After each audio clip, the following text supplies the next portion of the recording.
오늘은 출애굽기 24장 1절에서 11절 말씀입니다. 오늘 말씀은 하나님께서 모세에게 백성들에게 하나님의 말씀을 전할 것을 말씀하십니다. 그리고 아론과 나답과 아비후 이스라엘의 70명의 장로들이 하나님께 와서 경배할 것을 말씀하십니다.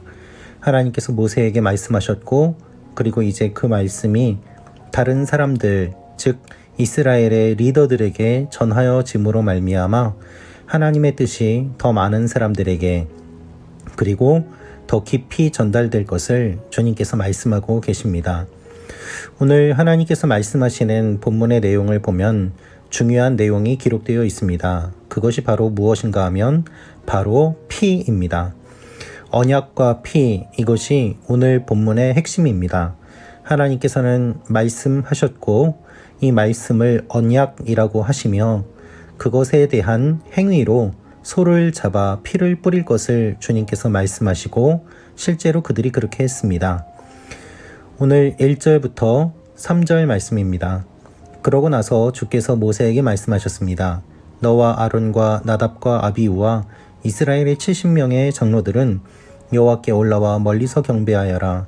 그러나 모세만 나 여호와께 가까이 오고 다른 사람들은 가까이 와서는 안 된다. 백성들이 함께 올라와서는 안 된다.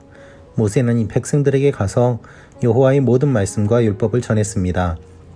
그들은 한 목소리로 대답했습니다. 여호와께서 말씀하신 모든 것대로 우리가 하겠습니다.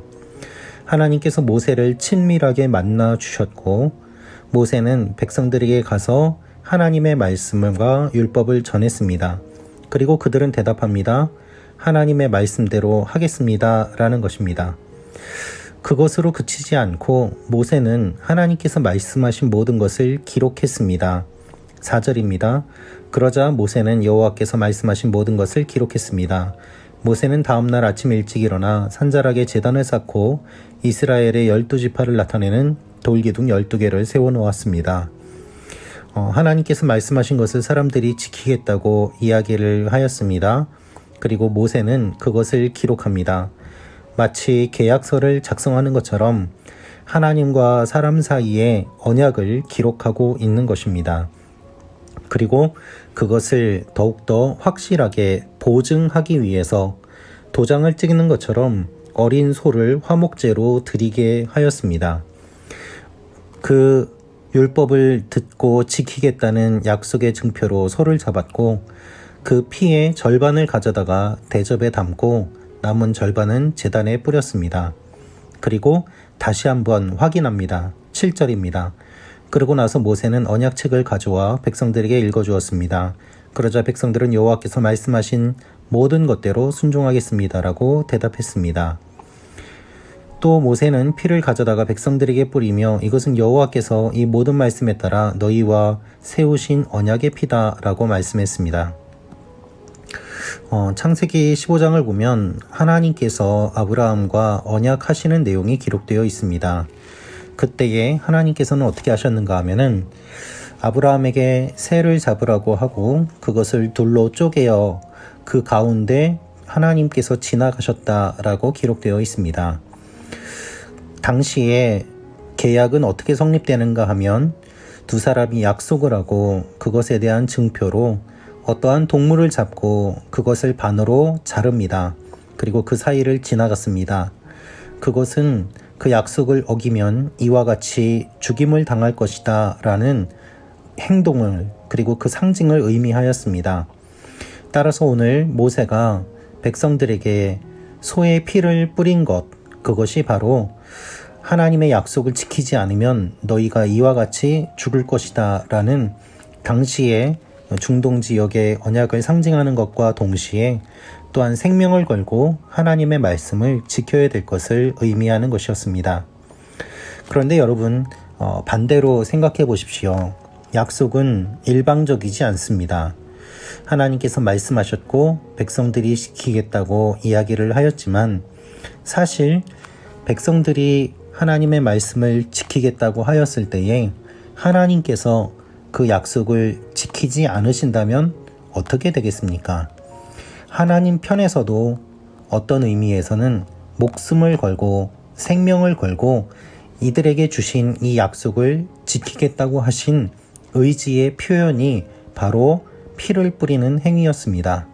즉, 사람들만 생명을 걸고 하나님의 말씀을 지키는 것이 아니라 하나님께서도, 표현이 이상할진 모르겠습니다마는 하나님의 생명을 걸고 이스라엘과의 약속을 끝까지 지키겠다고 약속하신 것입니다. 그리고 그 약속 그대로, 선포하신 그대로 하나님은 변함없이 신실하게 이스라엘이 죄를 짓는 가운데서도 그들을 향한 마음을 거두지 않으시고 하나님 편에서 신실하게 약속을 지키시는 것을 볼 수 있습니다. 언제나 약속을 어기는 것은 이스라엘이고 하나님의 백성들이었습니다. 하나님은 신실하게 지키셨습니다. 그리고 그 신뢰의 바탕에는 생명을 걸고 약속하신 하나님의 약속이 있습니다. 주님께서는 이 약속을 지키시기 위해서 그 아들 예수 그리스도를 보내주셨습니다.